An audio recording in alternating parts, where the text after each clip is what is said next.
السلام عليكم ورحمة الله وبركاته.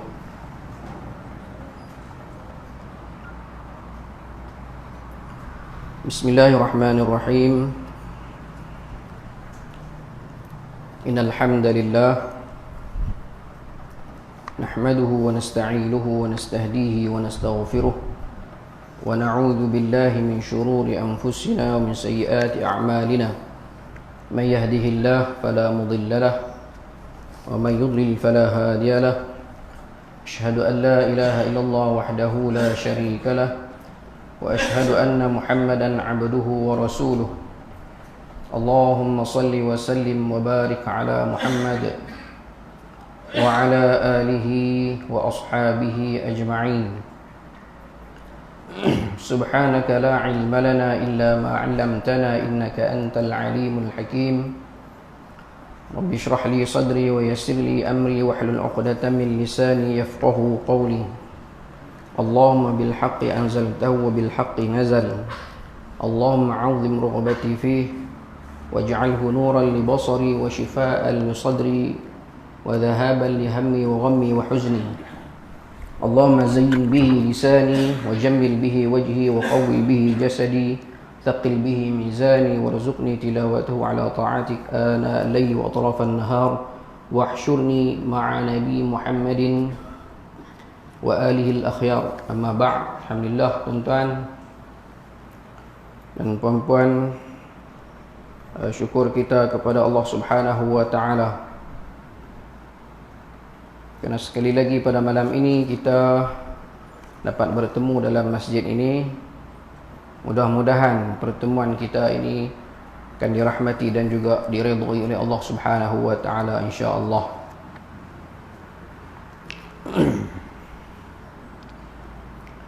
Pada minggu lepas, tuan-tuan, kita telah membaca ayat 168 dan sehingga 171 dari surah yang kedua, iaitu surah Al-Baqarah. Cerita tentang Allah Subhanahu wa taala murka terhadap golongan yang melakukan kesyirikan kepada Allah. Allah tidak mengampunkan dosa orang-orang ataupun golongan yang mensyirikkannya. Innallaha la yaghfiru an yushraka bihi wa yaghfiru ma duna dzalika liman yasha. Batu ayat apa tentang iltabara alladhina tubi'u min alladhina ittaba'u wa ra'awul 'adzab, iaitu golongan-golongan yang berlepas diri apabila tiba hari akhirat kelak daripada golongan yang menyembah mereka, antaranya jin, para malaikat, tak kiralah benda apa pun, dan juga pemimpin-pemimpin yang berlaku syirik dan juga berlaku zalim dan sebagainya. Pemimpin-pemimpin ini akan berlepas diri apabila tibanya hari akhirat kelak. Ini kita bincang pada minggu lepas ni. InsyaAllah malam ni, tuan-tuan, kita tengok ayat yang baru pada malam ni,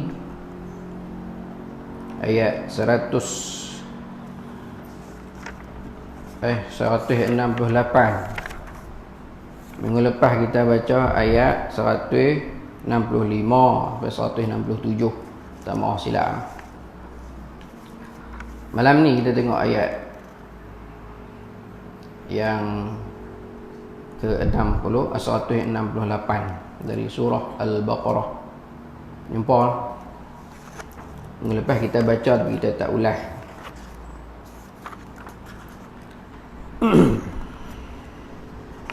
Ayat 168.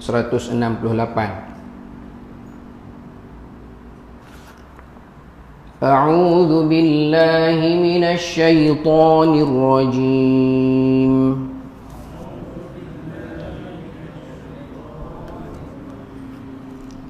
Kita baca sampai 171 ni, insya-Allah lagi kita baca ulasannya, insya-Allah. يا أيها الناس كلوا مما في الأرض حلالا طيبا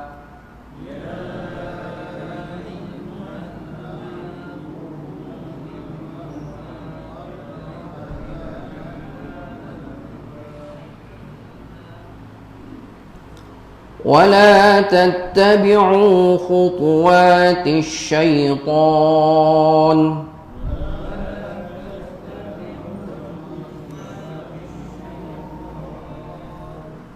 إنه لكم عدو مبين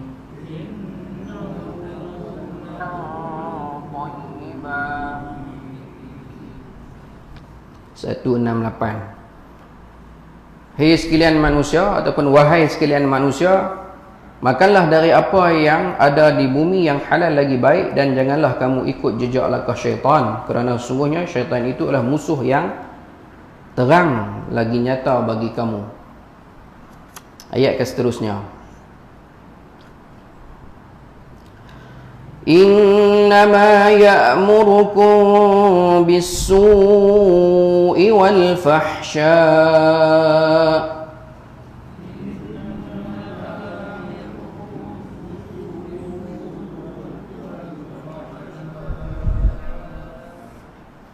wa an taqulu 'ala Allahi ma la ta'lamun.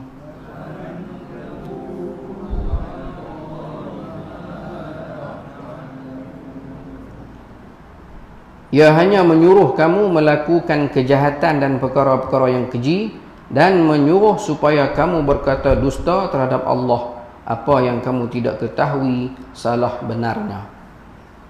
Ayat 169. Wa idza qila lahum ittabi'u ma anzalallah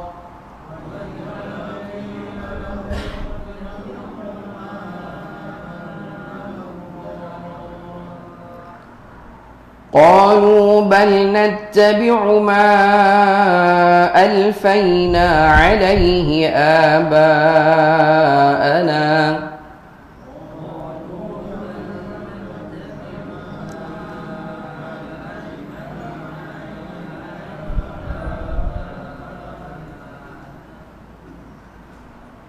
أولو كان آباؤهم لا يعقلون شيئا ولا يهتدون.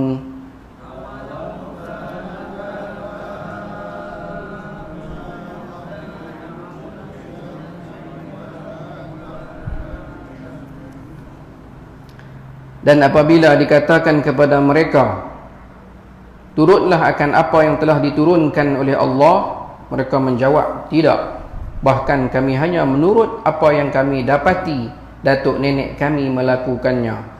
Patutkah mereka menurutnya sekalipun datuk nenek itu tidak faham sesuatu apapun tentang perkara-perkara agama, dan tidak pula mendapat petunjuk hidayah dari Allah Subhanahu wa ta'ala. Ayat 171 pula.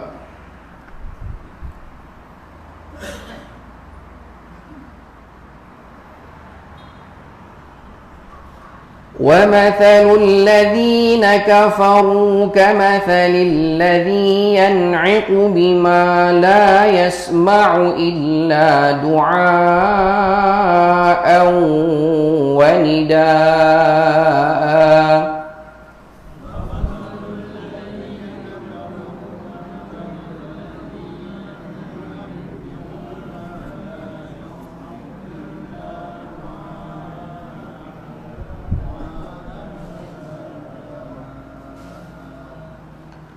صم بكم عمي فهم لا يعقلون.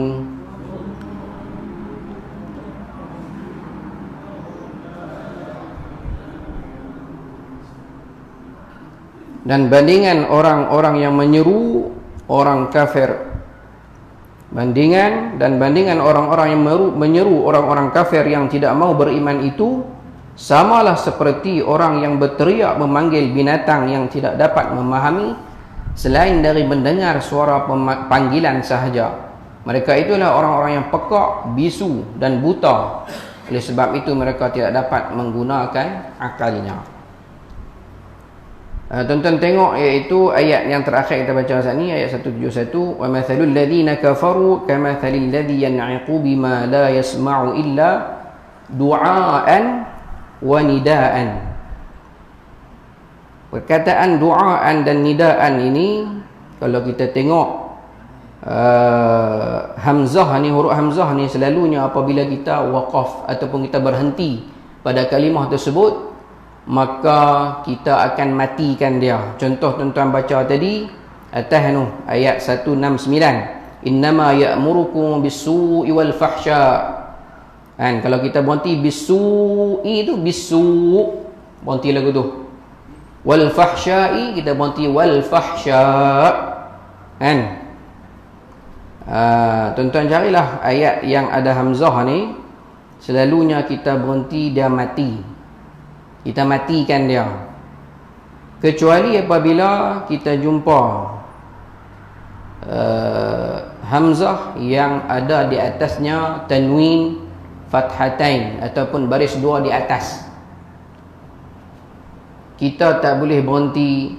Contoh perkataan du'aan, illa du'a, kita berhenti lagu tu, tak boleh. Kalau berhentikan du'a tu, kita berhenti du'a, dua harakat, dua gerakan jari, du'a. Begitu juga dengan kita berhenti saat ni, wanidaan, kita berhenti nida'a, dua gerakan jari kita, dua harakat. Kan contoh as-sama', kan as-sama'i, as-sama'u, apa-apa pun baris dia, a ke, i ke, in ke, un ke, dia kita matikan dia. Tapi kalau dia ada fathatain di atas ni, baris dua di atas ni, kita kena berhenti dia dengan dua harakat. Sebab apa? Sebab sebenarnya dia ada satu alif lagi di belakang dia ni, tapi dihazafkan alif tu. Dia jadi hukum dia, kalau ada alif tu, kalau ada alif, hukum dia ialah ma''iwab. Ma''iwab ni kita berhenti dia dua harakat. Kan? Hakiman, hakima, aliman, alima. Tapi di sini dibuang huruf alif itu.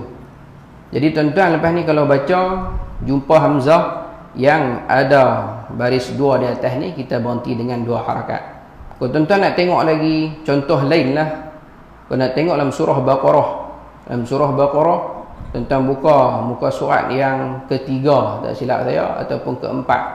Muka surat keempat kalau surah, kalau apa Quran yang biasa tu, muka surat 4. Tuan-tuan tengok baris yang ke-10 dalam surah Baqarah, ayat yang ke-22. Ke muka surat lain cari ayat 22, tuan-tuan akan jumpa apa ayat alladzi ja'ala lakumul arda firasyan was-samaa'a binaa'an. Was-samaa'a binaa'an itu berarti was-samaa'a binaa'a, berarti gitu. Lepas tu ayat lepas tu pula wa anzala minas samaa'i ma'an pula. Ma'an tu ayat. Kan kita berhenti juga apa? Ma'a. Ayat 22. Tuan jumpa tak? Itu contoh lain lah. Kalau tuan-tuan baca wa anzala minas samaa'i ma', kan? Apa ayat hak bina tu kita berhenti apa? Firasyan was-samaa'a bina'. Ini bukan orang biasa. Kadang-kadang ustaz-ustazah pun dia terlepas pandang benda ni, dia baca dengan mati dengan huruf hamzah tu, jadi tak tepat. Satu lagi misal saya bagi, iaitu dalam surah apa An-Nisa. Dan tengok surah An-Nisa ni surah yang ketiga, muka surat 77, juzuk keempat, ayat pertama tuan-tuan. Surah An-Nisa surah yang ketiga, ayat yang pertama, muka surat 77, juzuk yang keempat. Ya ayyuhan nasu taqu rabbakumul ladzi khalaqakum min nafsin wahidatin wa khalaqa minha zawjaha وبث منهما رجالا كثيرا ونساء ونساء واتقوا الله ونساء tu berhenti dia ونساء dua harakat. Lepas tu ayat cerita bab nikah banyak. Fankihu ma taba lakum minan nisa. Ayat surah An-Nisa. Itu contohlah. Tuan-tuan kalau baca lepas ni, kalau jumpa baris dua atas hamzah, maka kita baca dia dengan dua harakat. Boleh faham tak? Itu dari segi apa tajwid lah. Tapi sebenarnya dia apa? Merangkumi ilmu lain lah, ilmu dhabtul Quran, ilmu rasmul Quran, fawasid dan sebagainya. Cara nak mula, nak sambung dan sebagainya tu. Kita tengok ayat ni tuan-tuan. Sebab turun ayat 168 ni. Ya ayyuhan nasu kulu mimma fil ardi halalan tayyiban. Sebab turun dia ni. Ayat ini menurut Al-Kalb diturunkan berkaitan dengan kabilah Thaqif, Khuza'ah dan Amir bin Sa'sa'ah. Mereka mengharamkan diri mereka daripada beberapa jenis tanam-tanaman dan binatang ternakan. Sebab turun ayat ni. Sebab mereka ni. Mereka mengharamkan antaranya Al-Bahirah. Tentang apa Al-Bahirah ni? Iaitu unta betina yang telah beranak 5 kali dan pada kali kelima ia melahirkan anak jantan. Betina dia beranak 5 kali dah. Lepas tu kali yang kelima tu dia beranak anak yang melahirkan anak jantan. Beranak 5 kali dan pada kali kelima. Maksud dia beranak 4 kali, yang kali kelima tu anak jantan. Ni dia tak boleh makan. Unta ni dibelah telinganya dan dilepaskan bebas, tidak boleh diganggu. Ni dia mahu tak boleh makan ni. Beranak 4, yang kelima beranak jantan, tak boleh belah telinga, lepas. Antara lain lagi dia kata as-sabiyah, iaitu unta betina yang dibiarkan bebas kerana dinazarkan untuk berhala mereka. Unta betina yang dibebaskan. Dan yang keseluruhnya antara lain al-wasilah, iaitu kambing betina yang beranak kembar 2. Kambing betina ni dia beranak kembar 2 anak betina berturut-turut. Berapa kali? Sebanyak 6 kali. Dia beranak 2 anak betina sebanyak 6 kali, dan pada kali yang ke-7 ia beranak kembar 2 dengan jantan dan betina. Lah tu, kali ke-7 tu dia beranak tina sekor, jantan sekor. Anak betina itu dinamakan wasilah dan dibebaskan dan dia dibiarkan tanpa gangguan. Tak boleh makan tu. Dan anak jantan pula disembelih untuk berhala mereka. Dan juga al-hani, dia kata unta jantan yang telah membuntingkan unta betina sebanyak 10 kali ia dibiarkan lepas bebas dan tidak diganggu. Ini antara benda yang halal yang mereka haramkan ke atas diri mereka. Ni sebab turun ayat ni. Sebab turun ayat 168 ni. Jadi dia kata selepas Allah Subhanahu wa taala menjelaskan nasib malang golongan yang menyutukan azab dan azab seksa yang mereka saksikan selain daripada terputus hubungan kebendaan antara pengikut dan pemimpin yang diturut. Ini ayat yang lepas ni, khususnya kepentingan kebendaan yang diraih oleh pemimpin daripada pengikut mereka. Allah Subhanahu wa taala menegaskan pula bahawa hubungan bermuslihat tersebut hukumnya haram. Ini kerana ia menjustifikasikan memakan rezeki haram di samping menurut jejak langkah syaitan. Manakala antara punca kesesatan pula ialah kerana menurut kepercayaan datuk nenek secara tidak rasional dan juga membuta tuli. Mana datuk nenek buat, semua buat. Lepas tu dia kata Allah Subhanahu wa taala menggunakan ungkapan ya ayyuhan nas. Ayat kita baca awal ni, dia tak kata ya ayyuhalladzina amanu, wahai orang beriman, ataupun ya ahlul kitab, tapi dia kata ya ayyuhan nas. Yang ni maksud dia wahai sekalian manusia, termasuk orang kafir juga. Semua orang terlibat. Yang melibatkan semua golongan manusia sama ada mukmin atau kafir. Sebab apa ni Tuhan sebut ya ayuhan nas ni? Sebab kurniaan nikmat Allah meliputi semua manusia. Kan? Semua manusia terlibat. Kafir ke Islam ke, apabila Tuhan bagi nikmat, di sini berbentuk berbentuk makanan. Kan? Hak makan ni, mu beriman ke, mu tak beriman ke, Islam ke, kafir ke, buah durian, musim durian akan datang ni, durian. Semua makan. Kan? Yang kafir dan Islam. Nasi semua makan.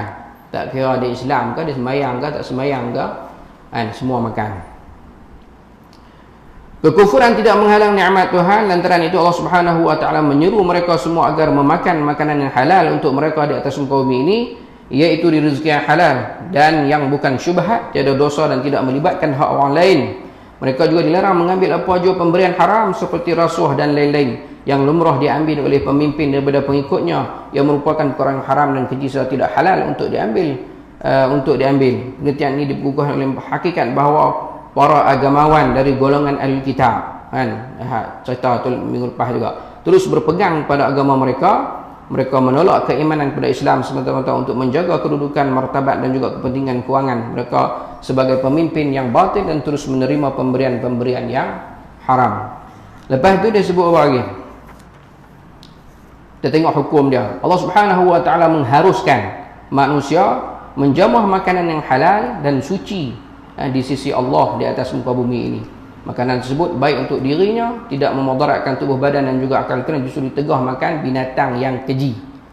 Ini kita macam-macam virus yang timbul ini kan. Saya pun tak mengulas, tuan-tuan pun tahu kan, sebab antaranya ialah makan makanan yang diharamkan kan. Makanan yang diharamkan, pekat dia makan, jadi macam-macam penyakit lah. Ibnu Abbas meriwayatkan firman Allah Subhanahu wa taala, ayat yang kita baca tadi, wahai sekalian manusia, makanlah di apa yang ada di bumi yang halal lagi baik. Dia kata apabila dibacakan di sini Nabi sallallahu alaihi wasallam, Sa'ad bin Abi Waqqas bangun dan berkata, wahai Rasulullah, doakanlah kepada Allah supaya aku menjadi orang yang mustajab doanya. Apabila dibaca ayat tadi kan, dibaca di sini Nabi sallallahu alaihi wasallam, lalu Sa'ad bin Abi Waqqas ni minta Nabi doa kat dia. Minta Nabi doa kat dia. Doa supaya mustajab doa. Doa supaya dia dimustajabkan doa bila berdoa. Apa Nabi kata?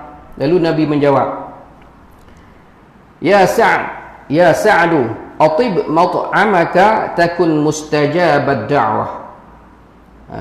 Wahai Sa'ad, perelokkan makananmu, nescaya doamu dimustajabkan. Walladhi nafsu Muhammadin biyadihi, demi yang diri Muhammad berada dalam genggamannya, innal abda la yaqdhifu luqmatal haram fi jawfihi ma yutaqabbalu minhu amalu 40 yawman. Sesungguhnya satu suapan makanan haram yang masuk ke dalam kerongkongnya, fi jawfi, masuk dalam kerongkong, masuk dalam perut seseorang itu, maka tidak diterima amalan daripadanya selama 40 yauman, 40 hari. Makan benda haram, amalan kita buat tu tak terima kan, tidak diterima Allah. Tak sedekah, tak puasa, tak mayang, amalan kebaikan Tuhan tak terima. Mayang bengkak dai pun Tuhan tak terima sebab makan benda haram. Wa ayyuma 'abdin nabata lahmuhu minas suhti war riba fannaru aula bih. Mana-mana cebisan daging seorang hamba yang tumbuh daripada perkara yang keji dan riba, maka api nerakalah yang paling layak untuk dia. Ni apabila Sa'ad bin Abi Waqqas minta supaya Nabi doakan dia, Nabi sebut lagu ni supaya kita menjaga makanan kita kan. Makanan tu kita kena tahu sumber dia, kita kena tahu sumber dia tu mari dari mana, mari ikut mana.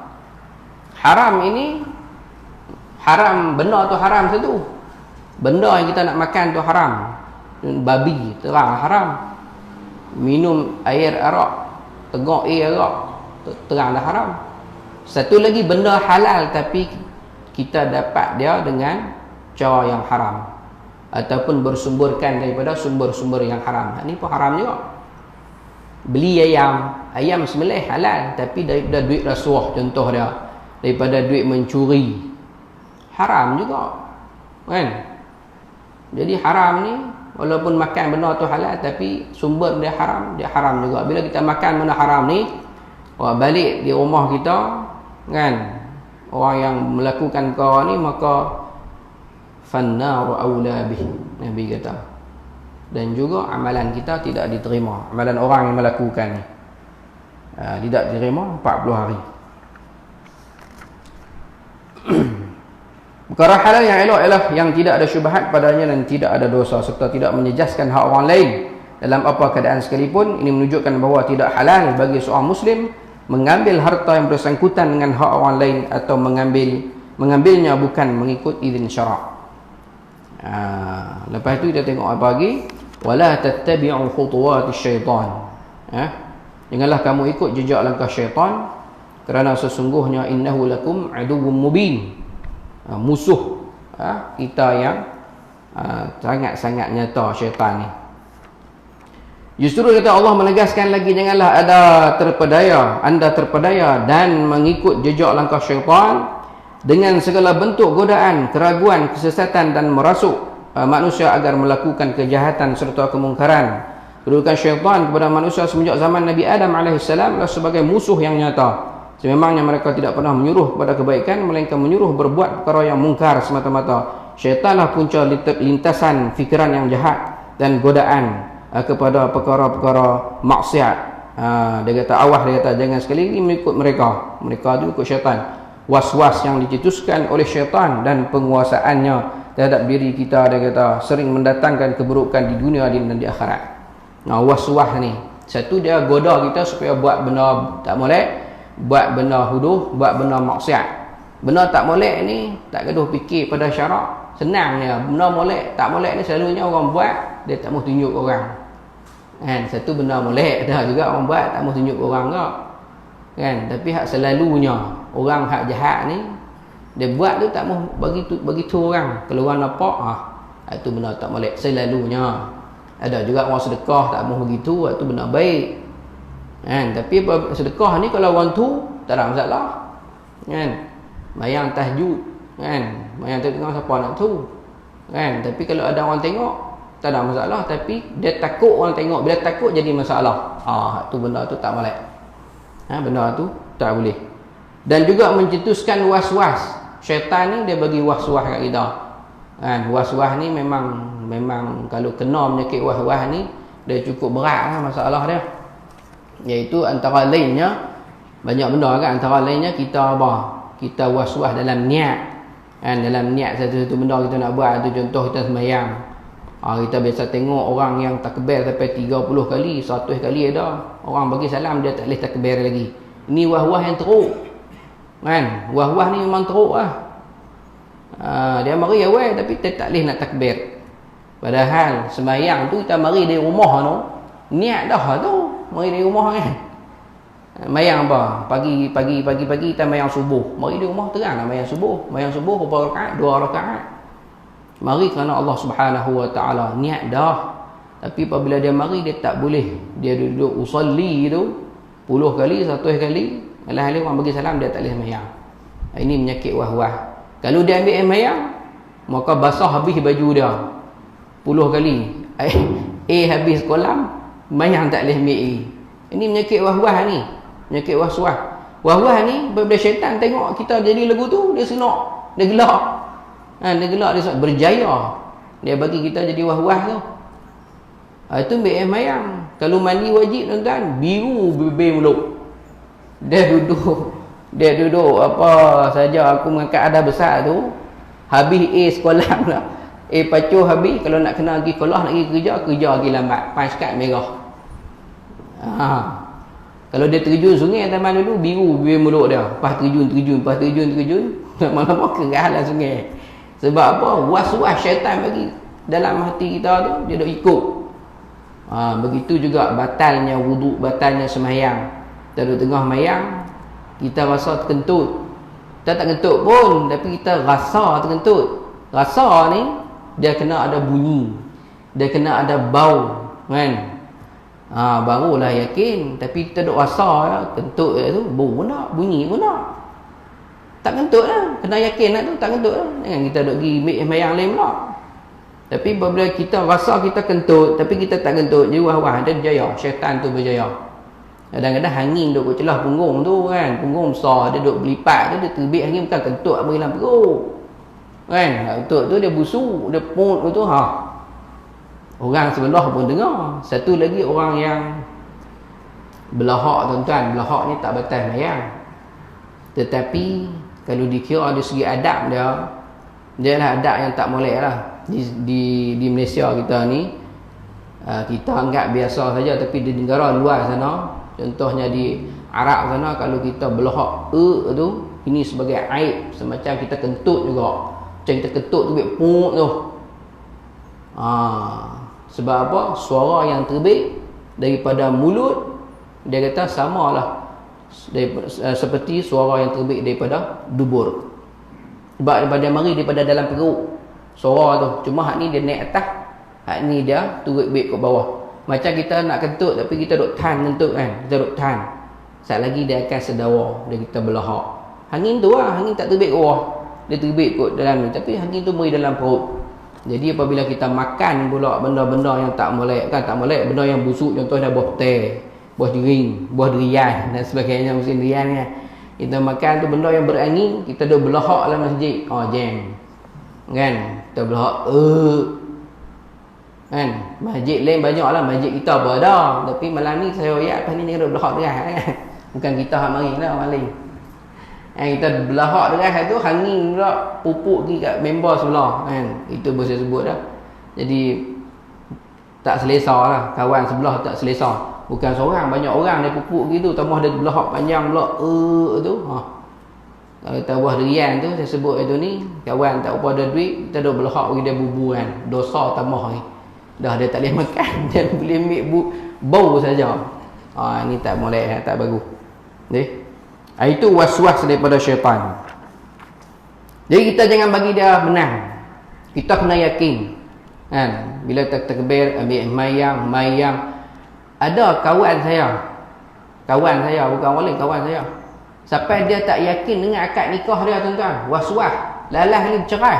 Akhirnya dia bercerai dengan bini dia sebab was-was akad nikah. Ini penyakit teruk tuan-tuan, bukan kata ni. Kalaulah kita semayang dia, kita kawan rapat dia, kalau dia takbir 100 kali, kita buat penampak dia sedar, bagi dia sedar. Apa dia mayang sampai habis ke sekolah, kita pergi nasihat dia, tak boleh buat lagu tu. Hak tu membazir pula kan, saudara syaitan juga. Jadi firman Allah, dan janganlah kamu mengikut jejak langkah syaitan. Menunjukkan bahawa haram, hukum dia haram mengikut jejak langkah syaitan yang menyesatkan pengikut-pengikutnya dengan macam-macam perbuatan lah, perbuatan maksiat, perbuatan mensyirikkan Tuhan dan sebagainya.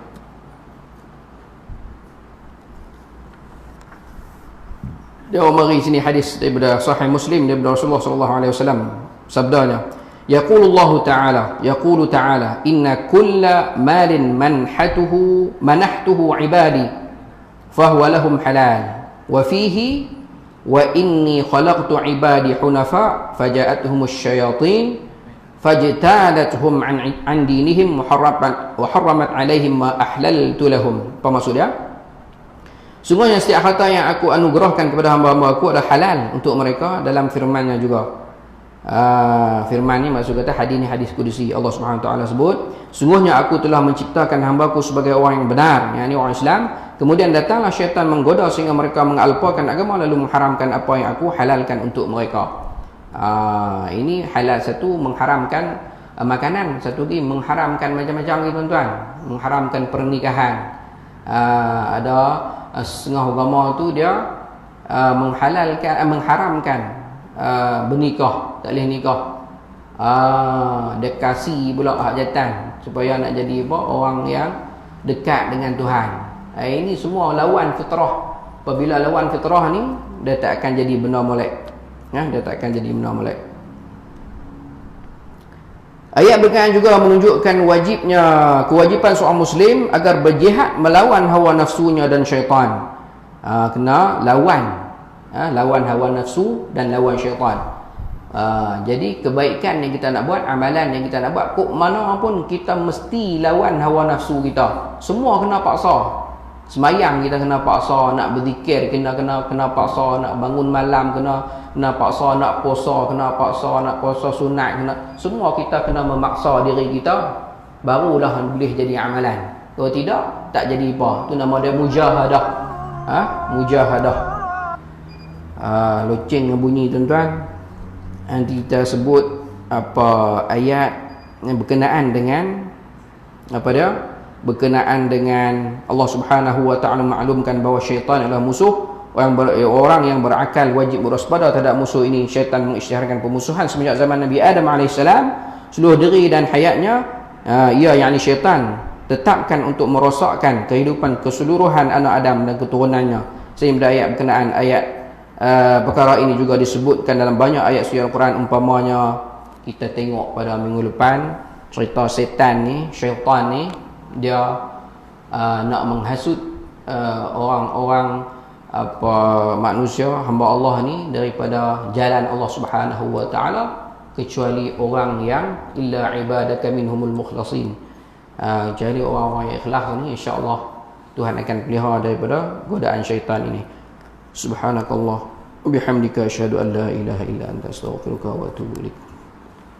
Bismillahirrahmanirrahim. Wassalamu fi husnil ladina amanu wa 'amilus solihat wa tawassaw bil haqq wa tawassaw bis sabr. Bismillahirrahmanirrahim. Alhamdulillahil alamin. Wassalatu wassalamu ala asyrafil anbiya'i wal mursalin wa ala alihi wa ashabihi ajma'in.